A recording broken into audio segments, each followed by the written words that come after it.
నేను వ్యాధి బారిన పడిపోయిన సంగతిని గుర్తించినప్పుడే ఆ వ్యాధికి తగ్గ మందుని వెతుకుతాం.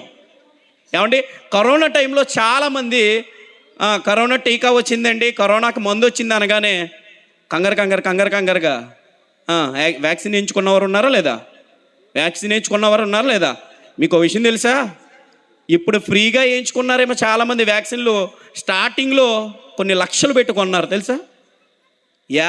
ఎందుకు అన్ని లక్షలు ఖర్చు పెట్టేసో మాకు ఊరికి వేసేసారు తెలుసా అంటే వాళ్ళు చెప్పే సమాధానం ఏంటి తెలుసా?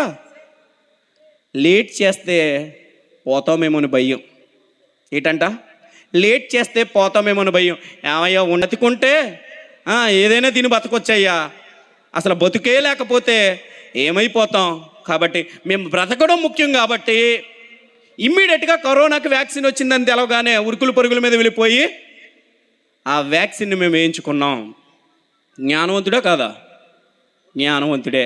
నీ 50-60 ఏళ్ళ జీవితం కోసం ఎంత చక్కగా ఆలోచించే నువ్వు మరణం తర్వాత ఉన్న మహాలోకం కొరకు ఎందుకు ఆలోచించలేకపోయావు? 50-60 ఏళ్ళ జీవితం మీదే నువ్వు ఎంత దృష్టి పెడితే మరణం తర్వాత ఉన్న మహాలోకం కొరకు నువ్వు ఆలోచించలేకపోయావు అంటే నువ్వు నిజమైన జ్ఞానవంతుడువా? నువ్వు 50 ఏళ్ళ తర్వాత చావవా? 60 ఏళ్ళ తర్వాత చావవా? కలకాలం ఈ లోకంలో ఉండిపోతావేటి? మనకంటే ముందట ఎన్నో తరాల వారు వెళ్ళిపోతే మనం ఇప్పుడు వచ్చి కూర్చున్నాం. మనం వెళ్ళిన తర్వాత మనం వెనకాడి తరాల వారు వస్తారు.